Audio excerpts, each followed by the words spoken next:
Hey everyone, welcome back to my channel my living vibes. और मेरा नाम है दिव्या। मैं इस चैनल पे बनाती हूँ क्लीनिंग, ऑर्गेनाइजेशन एंड कुकिंग से रिलेटेड वीडियो।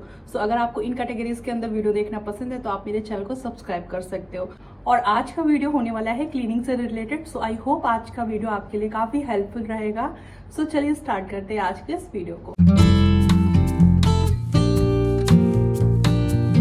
हमें हफ्ते में या 10 दिन में एक दिन ऐसे कामों को टारगेट करना है जिन्हें हमें बार बार ना करना पड़े।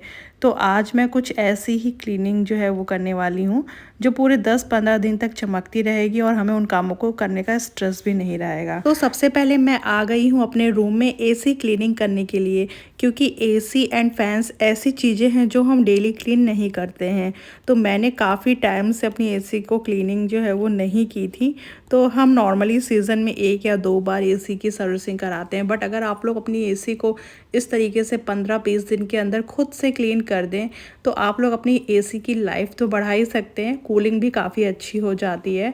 तो इस बार मुझे काफ़ी टाइम हो गया था, जिस वजह से आप देख सकते हो इसका नेट वगैरह काफ़ी गंदा हो गया था। तो इस तरीके से मैं ऊपर से एसी को पहले डस्टिंग वगैरह कर देती हूँ इस माइक्रोफाइबर डस्टर से। बहुत अच्छे से जो भी अंदर डस्ट वगैरह रहती है नेट में वो अच्छे से निकल जाती है। और ये वाली मेरी एसी मेन बालकनी में लगी हुई है। डस्ट वगैरह बहुत ज़्यादा आती है, इस वजह से काफ़ी ज़्यादा गंदी हो गई थी। अभी मैंने 1 या 1.5 महीने पहले ही इसकी सर्विसिंग कराई थी। बट इस बार जब मैंने इसकी क्लीनिंग करी तो इसकी हालत देखकर तो मैं तो बहुत हैरान हो गई कि इसके अंदर इतनी ज़्यादा डस्ट थी कि निकल ही नहीं रही थी। मुझे काफ़ी ज़्यादा टाइम लग गया इसको क्लीन करने के लिए, इसलिए मैंने आज बहुत ही लिमिटेड कामों को ही रखा था। मैंने ज़्यादा काम नहीं रखा था क्योंकि मुझे पता था इन सब चीज़ों में टाइम लग ही जाता है। तो अगर आप पहले से बना कर रखोगे प्लान कि आपको किस दिन क्या चीज़ करनी है तो आपके लिए काफ़ी ज़्यादा ईजी हो जाता है। और ये अंदर से बिल्कुल अच्छे से क्लीन हो गई थी। अब बाहर का जितना भी पोर्शन था ना, मैंने इसको कॉटन के कपड़े में हल्का सा कोलिन डालकर क्लीन कर दिया था। बहुत अच्छे से क्लीन हो जाता है और इसमें ना ज़्यादा एफर्ट्स भी नहीं लगते अगर आप बीच बीच में इसको क्लीन करते रहोगे। अदरवाइज़ मेरी तरह आपकी हालत हो जाएगी अगर आपने ज़्यादा लंबा गैप ले लिया तो इस तरीके से जो क्लीनिंग थी वो तो मेरी ऐसी हो गई थी। उसके बाद बारी आती है इस नेट को क्लीन करने की। और मैं प्रेफर करती हूँ कि जो ये हमारी सिंक है ना, इसके अंदर ही मैं इस नेट को क्लीन करती हूँ। अदरवाइज़ वॉशरूम काफ़ी ज़्यादा गंदा हो जाता है, फिर वॉशरूम को क्लीन करने में टाइम चला जाता है। या अगर मैं बालकनी में ले जाऊँ तो बालकनी में भी मुझे काफ़ी ज़्यादा टाइम लग जाएगा, फिर मुझे बालकनी को भी क्लीन करना पड़ेगा। तो इस तरीके से सिंक में मैं क्लीन कर लेती हूँ। उसके बाद सिंक को थोड़ा सा क्लीन करना ईजी हो जाता है। एक बार डस्ट अच्छे से निकल गई उसके बाद मैं इस तरीके से ब्रश से इसको क्लीन कर देती हूँ हल्का सा सर्फ डाल के।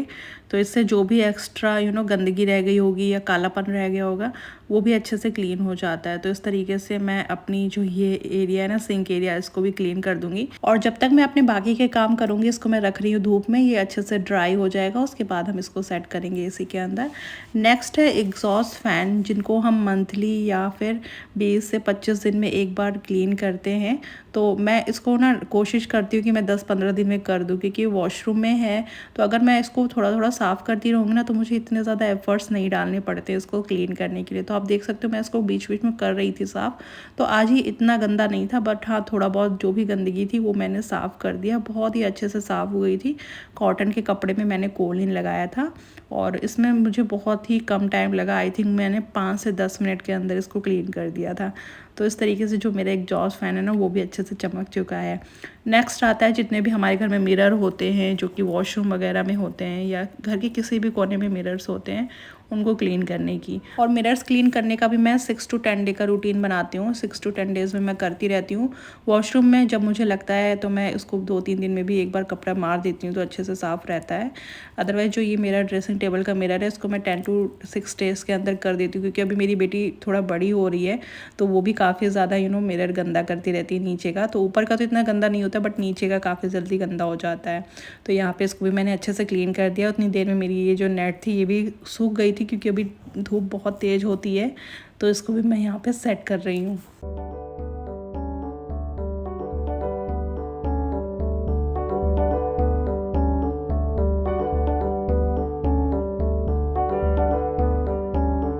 एंड नेक्स्ट बारी आती है बेड को क्लीन करने की। तो मैं कोशिश करती हूँ 5 to 6 डेज़ के अंदर मैं बेडशीट को चेंज कर दूँ, बट कभी कभी मुझे जल्दी चेंज करना पड़ जाता है तो मैं 4 to 5 डेज़ में भी चेंज कर देती हूँ। तो आज पूरे 5 दिन हो गए थे तो मैंने सोचा चलो वीकेंड भी है तो मैं इसको क्लीन कर देती हूँ। अच्छे से मैंने इसको डस्टिंग कर दी थी बेड की, और जो भी हमारा गद्दा रहता है इसको भी मैं हल्का सा डस्टिंग वगैरह कर देती हूँ, क्योंकि इस पर भी काफ़ी ज़्यादा डस्ट इकट्ठी हो जाती है।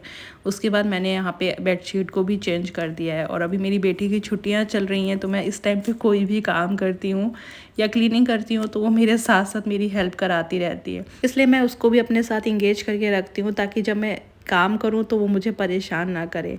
और यहाँ पे हमारा जो बेड है ना अच्छे से क्लीन हो गया है। ऊपर मैंने कोलिंग से डस्टिंग वगैरह भी कर दी थी। उसके बाद आती है बारी ये जो बेडशीट हैं या जितने भी पिलो कवर हैं, कुशन कवर है, उनको वॉश करने की। तो 5 to 6 डेज़ में जब भी मैं अपने बेडशीट वगैरह चेंज करती हूँ, उसी टाइम पे ही उसी दिन मैं जो बेडशीट होते हैं या कुशन कवर होते हैं, जितने भी टेबल मैट्स वगैरह होते हैं, जो भी चीज़ें मुझे गंदी दिखती हैं, मैं सारी चीज़ें मशीन में डालकर चला देती हूँ। और मैं नहाने गई थी और मैंने कुछ और भी काम छोटे मोटे किए, जैसे कि नित्य की ये टॉयलेट सीट है इसको क्लीन करना, ये भी मैंने नहाने के टाइम पे कर दिया था। और जब तक मैं आई तब तक जो हमारी मशीन है ना वो भी हमारे कपड़ों को अच्छे से क्लीन कर चुकी थी। तो इस तरीके से मैं स्टेप बाय स्टेप ही चीज़ों को फॉलो करती हूँ। जैसे नहाने से पहले मैंने सारा डस्टिंग का काम कर लिया, और उसके बाद मैंने मशीन लगा दी। फिर मैं नहा कर आई तो सारी मशीन के कपड़े भी वॉश हो चुके थे, अब मैं इनको भी फैला रही हूँ। तो इस तरीके से अगर आप टाइम टेबल के हिसाब से या जो भी आप शेड्यूल बनाते हो उसके हिसाब से चीज़ें करोगे तो काफ़ी ज़्यादा ईजी हो जाता है। तो आज मैंने काफ़ी सारे काम कर लिए थे और अभी भी कुछ काम बाकी हैं जो आप इस वीडियो में आगे देखेंगे। तो नहाने के बाद हम सबको बहुत भूख लगती है, मुझे भी लग रही थी, मेरी बेटी भी मेरे से बार बार खाना मांग रही थी। तो मैं किचन में आई और यहाँ पे मैं पहले से तैयारी करके गई थी। तो आज मैं शिमला मिर्च पनीर बना रही हूँ, और उसके बाद मैंने उसको लंच कराया और वापस से मैं आ गई किचन में। और आज का जो नेक्स्ट टारगेट था वो था इस कटलरी होल्डर को क्लीन करना। तो इसको भी मैं आई थिंक 10 to 15 डेज़ में कर देती हूँ क्लीन, क्योंकि ये काफ़ी ज़्यादा गंदा हो जाता है। कभी हम इसमें गीली स्पून रख देते हैं जल्दबाजी में, और कभी कभी कुछ स्पून ऐसी होती है जो हम यूज़ नहीं करते हैं और वो भी डस्ट खाती रहती हैं। तो इस तरीके से मैं इनको निकाल कर 15 से 20 दिन में एक बार क्लीन कर देती हूँ। और इसके अंदर आप देख सकते हो कितनी डस्ट हो गई है। तो ये हाइजीन के पर्पज़ से भी सही नहीं है। हम इसमें स्पून रखते हैं और उसी से हम खाना खाते हैं।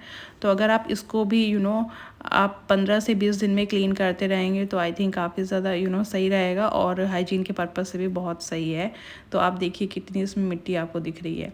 तो इस तरीके से मैं जो भी ये होल्डर हैं जिनको मैं यूज़ करती हूँ स्पून या नाइफ़ वगैरह रखने के लिए, उनमें हल्का सा गर्म पानी डालकर इसको बस 5 मिनट के लिए रख दूँगी। उतनी देर में मैं बाकी की चीज़ें जो भी छोटी मोटी चीज़ें उनको क्लीन करूँगी। ये अदरक कूटने वाला है, इसको भी मैं 5 to 6 डेज़ में वॉश कर देती हूँ गुनगुने पानी से, क्योंकि डेली बेसिस पे जब हम इसको पानी से क्लीन करके रखते हैं ना तो इसके अंदर जो भी स्पॉट्स वगैरह होते हैं ना वो इतनी आसानी से नहीं निकलते हैं। तो इस तरीके से अगर आप पानी गर्म करके इसको क्लीन करेंगे तो ये बहुत अच्छे से साफ़ हो जाता है। उसके बाद मैंने यहाँ पे टब में लिया था हल्का गुनगुना पानी, जिसमें मैंने डिश वॉशिंग लिक्विड डाला था, और अभी इसी पानी से मैं जितने भी ये होल्डर हैं इनको क्लीन कर रही हूँ।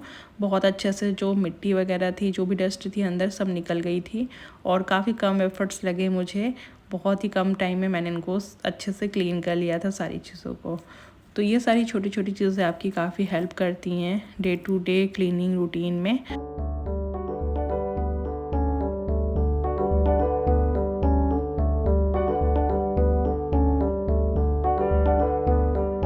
इसके बाद मैंने सेम यहाँ पे हल्का गुनगुना पानी लिया था, जिसमें मैंने डिश वॉशिंग लिक्विड डाला था, और इसी में ही मैं अपनी सारी स्पून्स को इस तरीके से डाल के क्लीन कर देती हूँ।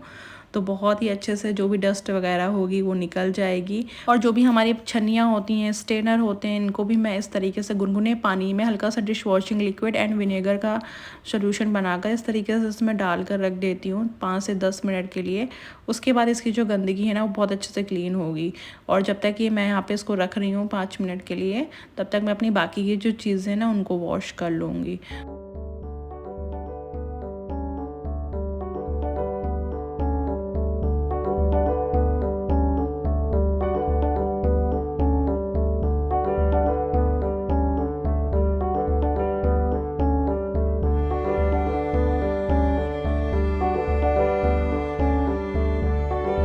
और यहाँ पे मेरी कुछ मंदिर की चीज़ें थी, जैसे ये दिया वगैरह जो मैं डेली यूज़ करती हूँ, इनको मैंने इसी पानी के अंदर डाल दिया था। तो अब मैं इसको ब्रश की हेल्प से क्लीन कर रही हूँ। बहुत अच्छे से जो भी ऑयल वगैरह इसमें जमा हो जाता है ना, वो क्लीन हो जाता है। मैंने आपको पहले भी एक वीडियो में ये वाली जो क्लीनिंग है वो शेयर करी थी।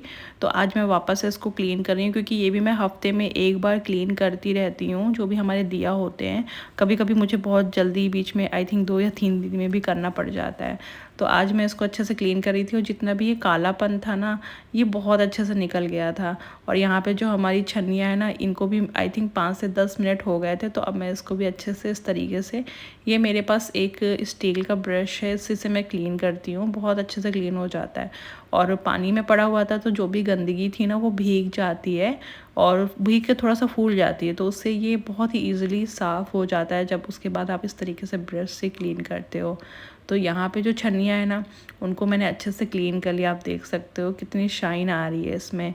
तो ये भी मैं बीच बीच में करती रहती हूँ जब मुझे मौका मिलता है। और यहाँ पे ये जो स्टैंड थे, इनको मैं सूखने का वेट नहीं करूँगी, क्योंकि जब ये सूखते हैं तो इसके ऊपर पानी के निशान बन जाते हैं। तो मैं इसको इस तरीके से, एक फाइबर का ये मेरे पास क्लॉथ है, इससे इस तरीके से पोंछ दूँगी, जिससे इसमें पानी के स्पॉट नहीं बनेंगे। और मैं तुरंत इसमें अपनी जो भी ये हमारी कटलरी वगैरह है, इनको रख दूँगी। तो इस तरीके से मैंने हर चीज़ का सेक्शन बना के रखा है, और उसी हिसाब से मैं अपनी कटलरी को रखती हूँ।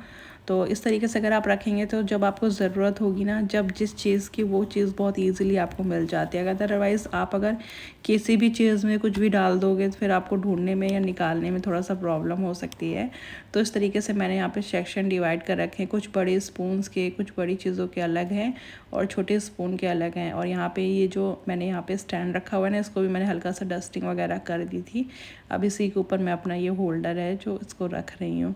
तो इसी बहाने मेरा जो ये कॉर्नर है ना, वो भी क्लीन हो गया था। इसको भी मैंने अच्छे से साफ़ कर दिया था। और नेक्स्ट बारी आती है डाइनिंग टेबल की। तो नाइट का टाइम था, आज कोई प्लान नहीं था डाइनिंग टेबल को क्लीन करने का, बट ये काफ़ी ज़्यादा गंदी थी। तो मैंने सोचा चलो, अभी मैंने किचन का काम ख़त्म ही किया था, तो मैंने कहा चलो इसकी भी मैं डस्टिंग वगैरह कर देती हूँ, इसको भी क्लीन अभी कर देती हूँ, ताकि थोड़ा सा सुबह के लिए मेरा रेस्ट हो जाए। तो यहाँ पे मैंने अच्छे से कोलिन से इसको क्लीन कर दिया था, और इसके ऊपर मैंने कवर डाल दिया है। और आपके घर में जब बच्चे होते हैं ना, तो बच्चे कहीं ना कहीं कवर्स को गंदा करते हैं या कुछ ना कुछ गिराते हैं। कभी कभी मेरी बेटी इस पर कलरिंग वगैरह लेके बैठ जाती है, तो जितने भी कवर होते हैं ना, वो टेबल के, उसको ख़राब कर देती है कलर से। तो मैंने यहाँ पे एक जुगाड़ लगाया, मैंने यहाँ पे एक ट्रांसपेरेंट शीट डाल दी है इसके ऊपर, जिससे अब अगर वो इसके ऊपर बैठ के कलर करेगी या कुछ भी खाती है, तो मेरा जो ये टेबल कवर है ना, वो इतनी जल्दी गंदा नहीं होगा। और मैं नॉर्मली इसको अच्छे से, अगर गंदा भी होता है तो मैं अच्छे से इसको पोंछ सकती हूँ एक कपड़े से। तो इस तरीके से मैंने इसको भी ऑर्गेनाइज़ कर दिया था। और मेरी बेटी भी काफ़ी खुश हो रही थी कि मम्मा ने आज कुछ चेंज कर दिया है। तो गाइस, ये था मेरा आज का video, and I really hope आपको ये वीडियो पसंद आया होगा, आपके लिए हेल्पफुल रहा होगा।